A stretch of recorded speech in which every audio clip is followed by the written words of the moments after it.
Hello दोस्तों, कैसे हैं आप लोग। दोस्तों मैं हूं आपका योर ड्रीम फॉरेन बडी और मैं आज आ गया हूं आपको एक बहुत ही इंपॉर्टेंट प्रोसेस को बताने के लिए, क्योंकि कई बार लोगों को कंफ्यूजन होता है कि सर अब उन्होंने इंटरव्यू दे दिया और वो सीओएस का वेट कर रहे हैं, बट एम्प्लॉयर कह रहा है कि मैं दूंगा या मैं अप्लाई करूंगा। ये सारे जो टर्म्स है ना, मैं इनको आपको क्लियर कर देना चाहता हूं आज। बट वही है, वीडियो शुरू करने से पहले दोस्तों, हमारा एक यूट्यूब वीडियो चल रहा है पहाड़न इन यूके, उसमें भी जाएं। वहां पे हमारी डे टू डे जो यूके में लाइफ है, जो बातें हैं, जो स्टोरीज हैं, वो हम आप लोगों के साथ शेयर कर रहे हैं। लिंक मैं यहाँ आई बटन में और डिस्क्रिप्शन में डाल दूंगा। दोस्तों वहां पे भी जाएं और हमको बहुत सारा प्यार दें, क्योंकि मैंने आपको प्रॉमिस किया है कि ये चैनल कभी भी इन सब चीजों के लिए नहीं होगा, strictly related to your visa application, इसीलिए वहां पे भी जाएं, पहाड़ एंड इन यूके। ओके, तो वीडियो शुरू करने से पहले वही अपना सेम डिस्क्लेमर कि जो आपको बताता हूँ इस completely based on my own personal experience. किसी भी चीज में आगे बढ़ने से पहले अपने वीजा कंसल्टेंट, ऑफिशियल वेबसाइट और ट्रस्ट रिसोर्सेज पे जाके पक्का चेक करें। किसी पे भी दोस्तों ब्लाइंड ट्रस्ट ना करें। ओके दोस्तों, तो यहाँ पे क्या होता है, कई बार लोगों का ये रहता है कि सर मैंने सीओएस के लिए मैं वेट कर रहा हूँ, एम्प्लॉयर अभी तक दे नहीं रहा है, एम्प्लॉयर कह रहा है हम अप्लाई करेंगे, थोड़ा टाइम लगेगा। तो ये जो पूरी प्रोसेस है, टाइमलाइन है, जो पूरा जो एंटायर प्रोसेस है, इसको मैं आपको एक्सप्लेन कर देना चाहता हूं, ताकि आपको एक क्लैरिटी हो कि ये सब काम करता कैसे है, कोई भी आपको जॉब कब दे सकता है और किस चीजों में कितना कितना टाइम लगता है। ओके दोस्तों, तो यहां से हम शुरू करते हैं। सबसे पहले शुरू करते हैं कि जब भी आप किसी एम्प्लॉय के लिए अप्लाई करें, तो आपको ये पक्का इंडिया से बाहर, यूके से बाहर, ओके, यूके से बाहर अगर आप ओवरसीज कंट्री में किसी भी कंट्री में बैठे हैं, चाहे इंडिया है, पाकिस्तान है, बांग्लादेश में, वहां से अगर आप यूके के लिए जॉब अप्लाई कर रहे हो, किसी भी कंपनी में अगर आप जॉब अप्लाई करो, तो आपको सबसे पहले ये एंश्योर करना बहुत जरूरी है कि जो वो एम्प्लॉयर है वो यूके गवर्नमेंट की ए रेटेड स्पॉन्सर लिस्ट में होना चाहिए।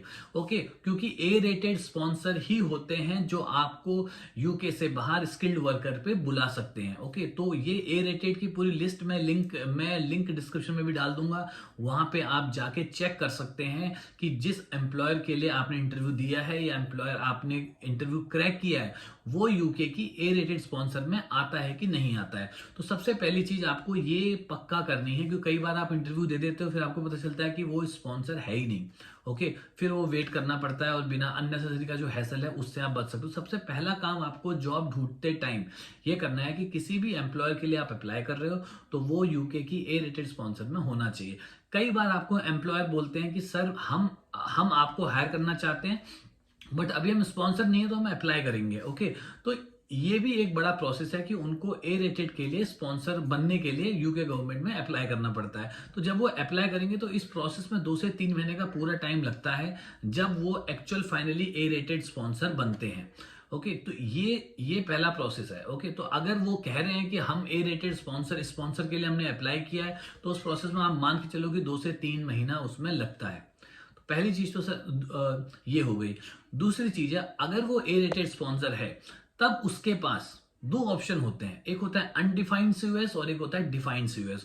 अनडिफाइंड सीयूएस उन लोगों के लिए होता है जो लोग ऑलरेडी यूके में है और उनको जॉब आप दे रहे हो। तो एम्प्लॉयर साइड पे अनडिफाइंड सीयूएस वो होता है जो लोग पहले से ही यूके में है, जो एम्प्लॉइज, ओके, और वो उनको वहीं यूके के अंदर ही जॉब, इनसाइड यूके जो जॉब दे रहे हैं, उसके लिए आपको अनडिफाइंड सीयूएस यूज करना पड़ता है। बट एक होता है डिफाइंड सीयूएस, उन लोगों के लिए होता है जो यूके से बाहर अप्लाई कर रहे हैं। ओके, जैसे आप इंडिया बैठे हैं और वो आप यूके में आप अप्लाई कर रहे हैं, तो एज अ एम्प्लॉयर अगर आप उनको बुलाना चाहते हो, तो आपको डिफाइंड सीयूएस आपके पास होना चाहिए। तो अगर आप ए रेटेड स्पॉन्सर हो, तो उसके बाद आपका नेक्स्ट स्टेप होता है कि अपने लिए डिफाइंड सीयूएस का कोटा लेना यूके गवर्नमेंट से। तो यूके होम ऑफिस से आपका एम्प्लॉयर एक डिफाइंड सीयूएस का कोटा लेता है। ओके, कि हाँ भाई मुझे एक सीयूएस की रिक्वायरमेंट है, उसकी कुछ फीस होती है, वो फीस पे करता है, और तब जाके उसको मैक्सिमम 1 हफ्ते के टाइम पे उसको वो डिफाइंड सीयूएस एलोकेट हो जाता है।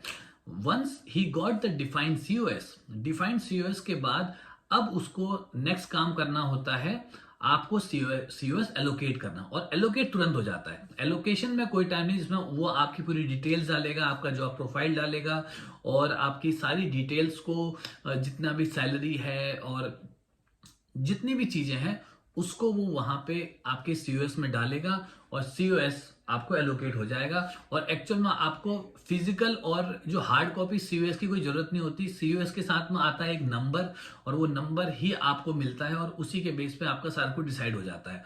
तो जो वीजा एप्लीकेशन में चाहिए होता है वो चाहिए होता है स्पॉन्सर लाइसेंस नंबर प्लस आपका सीयूएस नंबर। कोई फिजिकल डॉक्यूमेंट की उस टाइम पे रिक्वायरमेंट होती नहीं है। तो ये प्रोसेस पक्का याद रखें, ए रेटेड स्पॉन्सर होना चाहिए। ए रेटेड के बाद वो आपको डिफाइंड सीयूएस एलोकेट करेगा, और एलोकेट करने के बाद आपको डिफाइंड सीयूएस जब उसको यूके गवर्नमेंट से वो सीयूएस मिल जाएगा, तब आप फाइनली जाके उसको आपको वो असाइन करेगा। जब वो असाइन करेगा तभी आप अप्लाई कर सकते हो। इस प्रोसेस के अलावा आपको कोई भी कुछ भी बोलता है कि जैसे किसी ने बोला कि सर ये लो ऑफर लेटर, कोई वैल्यू नहीं है। ओके, या कोई कहता है कि कोई एक फिजिकल कॉपी एक फॉर्म दे दिया, बोला ये भरो, ये वीजा एप्लीकेशन है, लाओ इतनी फीस दे दो।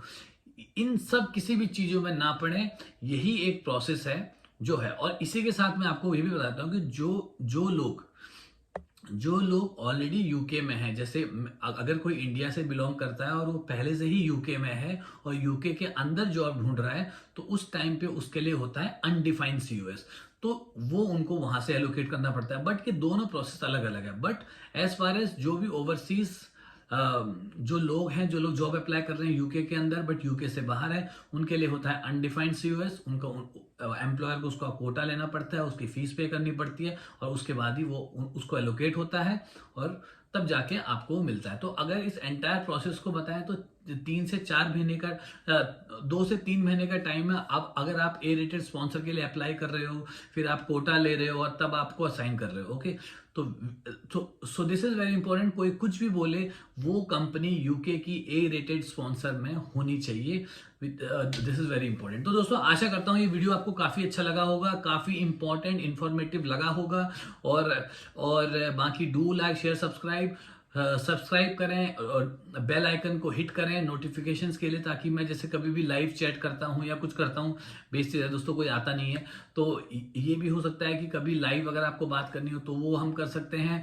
वेबसाइट पे जाएं, इंस्टाग्राम पे जाएं। कई बार होता है कि इंस्टाग्राम पे आजकल बहुत कॉल्स आ रही हैं, तो मैं कई बार रिप्लाई नहीं कर पा रहा हूं, तो उसके लिए बहुत बहुत सॉरी। बट दोस्तों, क्या कर सकते हैं, एक बंदे के लिए इतना हैंडल करना बहुत ही ज्यादा मुश्किल हो जाता है। एनीवेज दोस्तों, मिलते हैं नेक्स्ट वीडियो पे। Thank you very much.